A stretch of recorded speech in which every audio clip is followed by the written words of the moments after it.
ITI employability skills first year and एक वर्षीय जो भी आपके सभी ट्रेड हैं उसके लिए हमने जो सीरीज शुरू की है उसमें पार्ट 1 आपने देख लिया होगा। अगर नहीं देखा है तो पार्ट 1 का लिंक हमने डिस्क्रिप्शन में दिया है, वहां पे आप देख सकते हैं।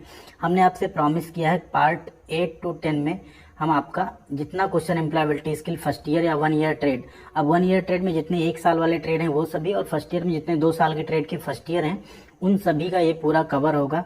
आज पार्ट 2 के साथ आपके बीच में हम आ चुके हैं एंड इसको कंप्लीट करेंगे हम लोग। जैसा हम हर अपने क्वेश्चन आंसर के वीडियो में रखते हैं कि लास्ट क्वेश्चन आपके लिए एक बोनस क्वेश्चन होगा जो कि प्रीवियस पार्ट 1 से ही हमने रखा है, जिसका आंसर आपको कमेंट बॉक्स में करना है।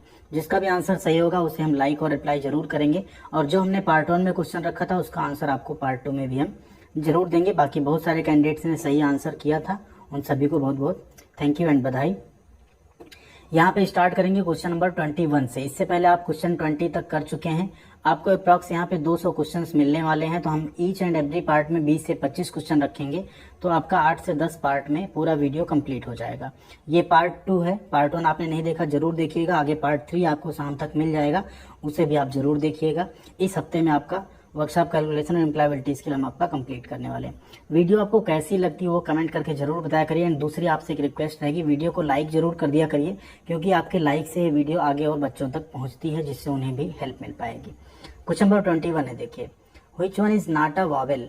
अब वॉवेल और कॉन्सोनेंट आप सभी को पता है, स्वर एंड व्यंजन जिसे हम हिंदी में कहते हैं, ठीक है। तो यहाँ पे इंग्लिश जो अल्फाबेट होते हैं उसमें ए, ई, आई, ओ एंड यू, ये 5 क्या होते हैं आपके वॉवेल्स होते हैं, एंड बाकी क्या होते हैं आपके कॉन्सोनेंट होते हैं। तो यहाँ पे ए, ई और आई आपका क्या है, वॉवेल है। नॉट अ वॉवेल कौन सा, एफ जो है आपका, ये वॉवेल नहीं है, ऑप्शन सी। क्वेश्चन नंबर 22 है, आप भी साथ में आंसर कर सकते हैं हमारे आंसर बताने से पहले, जिससे आपको भी क्लियर होगा आप कितने आंसर सही कर रहे हैं यहाँ पे। एंड लास्ट में आप बताइएगा आपने कितने आउट ऑफ कितने सही किए। और अगर आप ये सारे पार्ट देख लेंगे तो आप 100% अपने एम्प्लॉयबिलिटी स्किल में स्कोर कर सकते हैं, ये हमारी गारंटी रहेगी। यहाँ पे अगला क्वेश्चन देखिए, प्रोनाउंसिएशन रिफर्स टू, जो उच्चारण को संदर्भित करता है, डिफ्थोंग, कॉन्सोनेंट, पंक्चुएशन या प्रोडक्शन ऑफ साउंड। तो उच्चारण मतलब क्या होता है, किसी शब्द को हम कैसे बोल रहे हैं, ठीक। जैसे हम इसे कॉन्सोनेंट बोल रहे हैं, हो सकता है कोई इसे कॉन्सोनेंट बोले, कुछ और बोले, इसे हम किस तरीके से बोल रहे हैं उसी को हम क्या बोलते हैं, उच्चारण, यानी production of sound. Option D, production of sound को हम क्या कहते हैं, प्रोनाउंसिएशन या उच्चारण। अगला क्वेश्चन है, कोई आपका सुझाव हो तो भी आप बताइएगा, कोई चीज आपको नहीं समझ में आ रही उसे किस तरीके से आप और समझना चाहते हैं वो भी आप बताएंगे, तो उस पर भी हम जरूर फोकस करेंगे यहाँ पे। क्वेश्चन नंबर 23 है, rearrange the following set of words into meaningful sentence. अब यहाँ देखिए, निम्नलिखित शब्दों के समूह को अर्थपूर्ण वाक्य में पुनर्व्यवस्थित करना है। टीचर, स्कूल, वर्क, सी, ए, एज। अब यहाँ पे कोई भी हम सेंटेंस बताते हैं पहले उसमें क्या ले आना होता है, कर्ता। तो यहाँ पे कर्ता क्या है, सी, ठीक है। इसके साथ क्या आता है, फिर क्रिया आती है या हेल्पिंग वर्ब आती है, तो यहाँ पे क्या आएगा, क्रिया आ जाएगी, सी वर्कड, ठीक है। अब एज अ स्कूल टीचर, ये आप सेंटेंस यहाँ पे बना पाएंगे। सी यानी वह, वर्क मतलब काम करती है, ठीक है। एज अ स्कूल टीचर मतलब एक स्कूल में टीचर की तरह। तो ऑप्शन बी आपका यहाँ पे राइट आंसर हो जाएगा, she work as a school teacher. Next है 24 नंबर है, the word that express a sudden and strong feeling is called. अचानक और प्रबल भावना को व्यक्त करने वाले शब्द को हम क्या कहते हैं, मतलब भावनात्मक शब्द जो होते हैं उन्हें हम क्या कहते हैं, तो उन्हें यहाँ पे कहा जाता है इंटरजेक्शन, ठीक है। क्या कहते हैं उन्हें, इंटरजेक्शन कहते हैं। जैसे wow, what a beautiful house, ठीक है, वाओ हो गया, ओ हो गया, हुर्रे हो गया, ठीक है, ब्रावो हो गया, ये सब क्या होते हैं, फीलिंग्स एंड जो स्ट्रॉन्ग फीलिंग या आपकी सडन एक एक्सप्रेशन होते हैं, इन्हें हम इंटरजेक्शन वर्ड्स कहते हैं, ठीक है। पंक्चुएशन का मतलब क्या होता है, जैसे पंक्चुएशन में फुल स्टॉप है, कॉमा है, ठीक है, आपका ये सेमी कॉलम है, ठीक है, हाइफन है, जो भी आपका स्लैश है, ये सब आपके किस में आते हैं, ये आपके आते हैं पंक्चुएशन मार्क में। कंजंक्शन क्या होता है, दो वर्ड्स, ठीक है, कोई दो सेंटेंस हो उन्हें जोड़ने के लिए, जैसे यहाँ एक्सप्रेस अ सडन एंड, तो एंड यहाँ पे क्या हो गया, कंजंक्शन, यानी किसी दो सेंटेंस को जोड़ने वाले वर्ड्स को क्या कहते हैं, कंजंक्शन कहते हैं। एंड एपोस्ट्रॉफी क्या होता है, कोई दो वर्ड होते हैं वो मिलके अगर उन्हें एक वर्ड बना दें, जैसे एक होता है कैन नॉट, आपको एक एग्जांपल से हम समझाएं, कैन नॉट होता है, इसे हम क्या कहते हैं, एक अपोस्ट्रॉफी यूज करके कांट लिख देते हैं, ठीक है। हमने दो वर्ड थे, इन्हों मिला के क्या बना दिया, एक बना दिया, एक अपोस्ट्रॉफी यूज करके। या 1960s ठीक, इस तरह आपने लिखा देखा होगा ना। तो इन सबको क्या कहते हैं, इस वाले मार्क्स को क्या कहते हैं, अपॉस्ट्रॉफी। ठीक है, अगला क्वेश्चन है question number 25। When you greet higher official such as teacher, instructor और सुपरवाइजर यू शुड यूज। जब आप शिक्षक, प्रशिक्षक या पर्यवेक्षक जैसे उच्च अधिकारियों का अभिवादन करते हैं तो आपको उपयोग करना चाहिए गुड मॉर्निंग, हेलो, हे, हाय। तो हेलो, हे, हाय ये सब हम किस में यूज करते हैं, फ्रेंड सर्कल में। जब आप हायर ऑफिशियल, टीचर, इंस्ट्रक्टर या किसी रेस्पेक्टेड पर्सन को अगर आप कर रहे हैं, ग्रीट कर रहे हैं, तो आप क्या यूज करेंगे, गुड मॉर्निंग। ठीक है, ऑप्शन ए गुड मॉर्निंग। अगला क्वेश्चन है question number 26। Which is a silent letter in the word answer. Answer में कौन सा शब्द क्या है, साइलेंट लेटर है, मूक अक्षर है। आंसर आप बोलते हैं क्या होता है, आंसर। ठीक है, डब्ल्यू इसमें क्या हो रहा है, साइलेंट। आंसर आप इसे नहीं कहते हैं, क्या कहते हैं, आंसर। आंसर के केस में आपका क्या हो गया, डब्ल्यू एक साइलेंट वर्ड हो गया, ऑप्शन डी। अगले क्वेश्चन पे चलते, क्वेश्चन नंबर 27 है। Which one is a do's of discussion etiquettes. कौन सा डूज चर्चा शिष्टाचार का है। ठीक है, आप कोई डिस्कशन कर रहे हैं, उसमें ऐसा कौन सा एटिकेट्स है, शिष्टाचार है जो आपको करना चाहिए। जो लोग कंफ्यूज हो रहे हैं कि 27 नंबर क्वेश्चन क्यों है, तो आप लोग पार्ट 1 जरूर देखिएगा जिसमें 1 से 20 तक के क्वेश्चन हैं। पार्ट 2 में आपको 21 से 40 मिलेंगे, पार्ट 3 में आपको 41 से 60 मिलेगा, एंड पार्ट 4 में हमने क्वेश्चन थोड़ा ज़्यादा रखा है। तो यहाँ पे लूज योर टेम्पर मतलब अपना आपा खो देना, लिसन टू अदर्स दूसरों को सुनना, सी टॉक अबाउट इरेलेवेंट डिटेल। ठीक है, इरेलेवेंट डिटेल के बारे में बात करना, या यूज इम्पोलाइट और र्यूड लैंग्वेज। तो यहाँ पे आपका राइट आंसर क्या होगा, डूज इसमें क्या है, लिसन टू अदर्स। जब भी आप कोई डिस्कशन कर रहे हो तो वहाँ आप दूसरों को सुनेंगे, ये क्या है, डूज है, यानी ये करना चाहिए। अगला है which one is a don't of discussion etiquettes. कौन सा डूज, डोंट यहाँ आएगा। ठीक है, हिंदी में थोड़ा सा मिस्टेक है, तो यहाँ पे क्या है, डोंट डिस्कशन एटिकेट्स। इसमें से डिस्कशन शिष्टाचार में क्या चीजें नहीं करनी चाहिए। बी ओपन माइंडेड, तो यस होना चाहिए। यूज मॉडरेट टोन, बिल्कुल करना चाहिए, धीमी आवाज या मिडिल आवाज, मीडियम आवाज में ही बातें करनी चाहिए। लिसन टू अदर्स, बिल्कुल सुनना चाहिए। आर्ग्यू अननेसेसरी, ठीक है, अनावश्यक आप वहां पे बहस करें, तो ये चीज आपको नहीं करना चाहिए। ये क्या है, इसका डोंट है। तो ऑप्शन डी आर्ग्यू अननेसेसरी आपका यहाँ पे राइट आंसर हो जाएगा।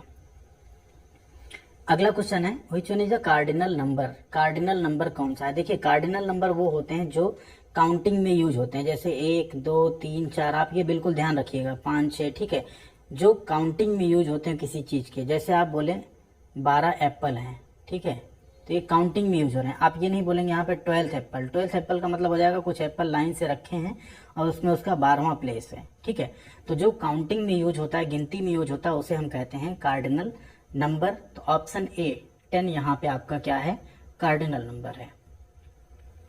अगला क्वेश्चन है which one is the brain of computer. Computer का ब्रेन यानी दिमाग क्या होता है, कीबोर्ड, सीपीयू, मॉनिटर या हार्ड डिस्क। तो सीपीयू जो होता है, सेंट्रल प्रोसेसिंग यूनिट जिसे बोलते हैं, यही आपका कंप्यूटर का ब्रेन होता है। ये एएलयू एंड कंट्रोल यूनिट दो चीजें मिलके यहाँ पे बनता है। अगले क्वेश्चन की तरफ चलेंगे, क्वेश्चन नंबर 31 है which one is a cardinal number. देखिए फिर से एक आया कार्डिनल नंबर, इसमें से कौन सा है। ठीक, ये रोमन नंबर में आप देख रहे हैं 4, ठीक है, 10th, 1st या 1। तो यहाँ पे गिनती में कौन सा यूज होता है, 1। फर्स्ट क्या बताएगा, प्लेस। 10th क्या बताएगा, प्लेस। ये भी क्या बताएगा, सीरियल नंबर या प्लेस। तो यहाँ पे 1 आपका राइट आंसर हो जाता है। अगला क्वेश्चन है which one is a cardinal number. Again हमने ये सारे क्वेश्चन इसलिए रखे कि आप में कोई भी आए तो आप एटलीस्ट कंफ्यूज ना हो, कि आपको कुछ इस तरह का दिख जाए तो आप इसमें कंफ्यूज हो जाए और किसी और को लगा दें। अब यहाँ पे भी देखिए कार्डिनल नंबर कौन सा है, 1। तो अब ये सी बात यही है। 5th क्या बता रहा है, 5वां स्थान। 8th यानी 8वां स्थान। 2nd यानी दूसरा, ठीक है। तो यहाँ पे क्या हो गया, 1 जो गिनती में यूज हो रहा है वही क्या है, आपका कार्डिनल नंबर है। अगले क्वेश्चन पे चलेंगे which one is an exclamatory sentence. Exclamatory मतलब क्या होता है, विस्मयादि बोधक वाक्य कौन सा है, जिसमें थोड़ा विस्मय हो, आश्चर्यचकित हो, इस टाइप का वाक्य इसमें कौन सा है। What a beautiful house it is. तो सबसे पहले देखिए एक्सक्लेमेटरी साइन होगा जो भी एक्सक्लेमेटरी सेंटेंस होगा, एंड एक्सक्लेमेटरी साइन क्या है, इस टाइप का, ठीक है। तो ये आपका यहाँ पे राइट आंसर हो जाता है। It is a beautiful house, is it a beautiful house, ये क्या है, इंटरोगेटिव है, यहाँ पे क्या है, क्वेश्चन किया जा रहा है। ये नॉर्मल आपका इंपरेटिव सेंटेंस है। और ये क्या है आपका, योर हाउस इज ब्यूटीफुल, ये भी आपका सिंपल सेंटेंस है। तो पहला वाला आंसर यहाँ पे क्या है आपका, एक्सक्लेमेटरी सेंटेंस आपका ये बन रहा है। क्वेश्चन नंबर 34 है, विच one is an active voice. कौन सा इसमें एक्टिव वॉइस। अभी एक्टिव वॉइस यहाँ सक्रिय आवाज नहीं होती है। एक्टिव वॉइस और पैसिव वॉइस, डायरेक्ट इनडायरेक्ट, ये सब आपके ग्रामर के पार्ट होते हैं। तो एक्टिव वॉइस में क्या होता है, जो कर्ता होता है, क्रिया, जो मेन क्रिया रहती है, वो उसमें कर्ता के द्वारा वो क्रिया होने का आपको पता चलता है। जैसे Ram has passed the exam, मतलब एग्जाम को किसने पास किया, राम ने। ठीक है, यहाँ अगर आप सेंटेंस अगला देखेंगे, द बाल वाज काट बाई हिम। अब यहाँ पे क्या है, बाल, जो कि आपका कर्ता क्या है, यहाँ हिम था, ही था, लेकिन वो यहाँ कहाँ आ गया, लास्ट में आ गया। प्रधान क्या होगी, बाल। किसी और को आप बता रहे हैं कि जो गेंद थी वो उसके द्वारा पकड़ी गई, वो खुद नहीं एक्सप्रेस कर रहा है, वो खुद नहीं बता रहा है किसी को। यहाँ भी आप देखें क्या है, the book was being read by he, यानी उसके द्वारा ये बुक पढ़ी गई, आप किसी को बता रहे हो, तीसरे पर्सन को। सेम यहाँ we were driven home by dad, हम किसी को बता रहे हैं हम घर पे डैड के द्वारा ड्राइव करके आए, मतलब डैड हमको ड्राइव करके ले आए। तो यहाँ पे एक्टिव वॉइस कौन सी हुई, Ram has passed the exam. अगला देखिए आ गया passive voice, which one is in passive voice. अब यहाँ पे वही आपको जो अभी हमने बताया, आप देखेंगे Mohan is painting a house, active voice. She was reading a book, active voice. ठीक, मेन करता सी है, बुक पढ़ रही है। Her birthday was celebrated by us, आप किसी थर्ड पर्सन को बता रहे हैं उसका जो बर्थडे है वो हमारे द्वारा मनाया जाता है। तो ये क्या हो गया आपका, यहाँ पे ये हो गया आपका पैसिव वॉइस, ऑप्शन सी। अगला क्वेश्चन है question number 36, which one is not a conjunction. अब कंजंक्शन हमने क्या बताया था आपको, कंजंक्शन मतलब दो सेंटेंस को जोड़ने वाला वर्ड। उसमें एंड हो सकता है, आर हो सकता है, बट हो सकता है। बट आन आपका क्या है, यहाँ पे प्रीपोजिशन है। ठीक है, ये कंजंक्शन नहीं है, इससे हम कोई सेंटेंस, दो सेंटेंस को नहीं जोड़ते हैं। अब जैसे यहाँ पे आप दो सेंटेंस जोड़ सकते हो। ठीक है, I go to school and we play football there, या समथिंग इस तरह का आप जोड़ सकते हो। आर के साथ भी आप जोड़ सकते हो, either you eat or you will fall sick, या समथिंग आप बोल सकते हो। इस तरह से कुछ सेंटेंस आप बना सकते हो, इनके साथ आप क्या करते हो, सेंटेंस को जोड़ते हो। ठीक है, तो ऑन यहाँ पे क्या हो गया आपका, कंजंक्शन ना होके क्या है, प्रीपोजिशन है।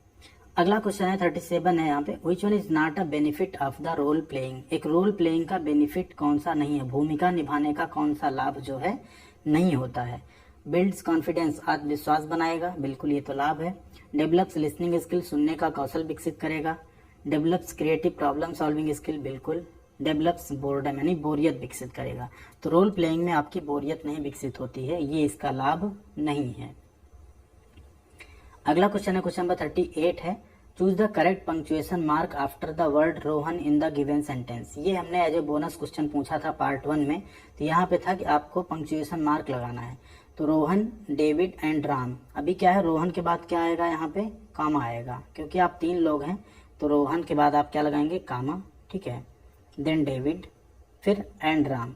अगर राम के बाद भी कोई होता तो फिर एक कामा लगता, Mohan, David, Ram and something, फिर आ जाता श्याम या कुछ, जो भी आप लिखना चाहें।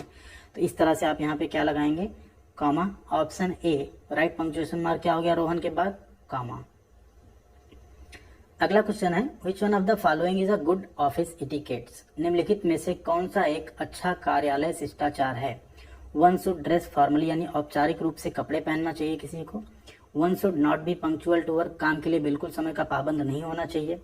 One should have fancy mobile ringtone, fancy mobile ringtone लगा होना चाहिए। और one should litter on one's work place, कार्यस्थल पर क्या करना चाहिए, कूड़ा डालना चाहिए, गंदगी करना चाहिए। तो यहाँ पे आपका राइट आंसर क्या हो जाएगा, वन शुड ड्रेस फॉर्मली। अब आपकी बारी आने वाली है, क्वेश्चन नंबर 40 है, word that is pronounced the same as another word but differs in meaning is called. काफी इंपॉर्टेंट क्वेश्चन है, बहुत बार पूछा गया है। वह शब्द जिसका उच्चारण दूसरे शब्द के समान ही होता है लेकिन अर्थ में भिन्न होता है, कहलाता है होमोफोन, होमोग्राफ, डिप्थॉन्ग या सिलेबल। तो यहाँ पे उसे हम कहते हैं होमोफोन। होमोफोन का मतलब होता है सुनने में और उसका उच्चारण तो सेम होता है बट उसकी मीनिंग डिफरेंट होती है। जैसे एग्जाम्पल के लिए एक होता है स्वीट, एक होता है स्वेट। स्वीट मीन्स मिठाई, स्वेट मीन्स पसीना। ठीक है, ये एग्जाम्पल है। इसी तरह से बहुत सारे वर्ड्स हैं जिनके मीनिंग्स तो सेम होती है, सुनने में तो सेम होते हैं, उच्चारण सेम होता है लेकिन उनका जो मीनिंग्स है वो अलग होती है। आ गया बोनस क्वेश्चन। क्वेश्चन है fill in the blank with correct word, सही शब्द से रिक्त स्थान की पूर्ति करनी है। पार्ट 1 में ये क्वेश्चन था। अभी आपको यहाँ बताना है दे स्पेस गुड फ्रेंड्स, दे के साथ यहाँ आप क्या लगाएंगे, इज, एम, आर या वाज, दे गुड फ्रेंड्स। अब यहाँ पे क्या आएगा आपको इसमें कमेंट करना है राइट आंसर, ठीक है। जिसके भी कमेंट सही होंगे हम उस पर लाइक और रिप्लाई जरूर करेंगे पहले पार्ट की तरह। एंड ये पार्ट 1 आपने नहीं देखा जरूर देखिएगा। और अब आपसे एक रिक्वेस्ट होगी, वीडियो कैसी लगी कमेंट कीजिए, वीडियो को लाइक ज़्यादा से ज़्यादा कीजिएगा, शेयर कीजिए और चैनल को सब्सक्राइब नहीं किया सब्सक्राइब कर लीजिए। आपको इस पर सारी जो ITI से जुड़ी पढ़ाई की वीडियोज हैं, जॉब्स, अप्रेंटिसशिप, सारी अपडेट आपको मिलती रहेगी पढ़ाई के साथ साथ। पार्ट 3 आपको जल्दी मिल जाएगा, पार्ट 4, पार्ट 5, 6, 7, 8 सब आपको मिल जाएंगे, जिससे आपको एग्जाम में कोई परेशानी ना हो। Thank you very much.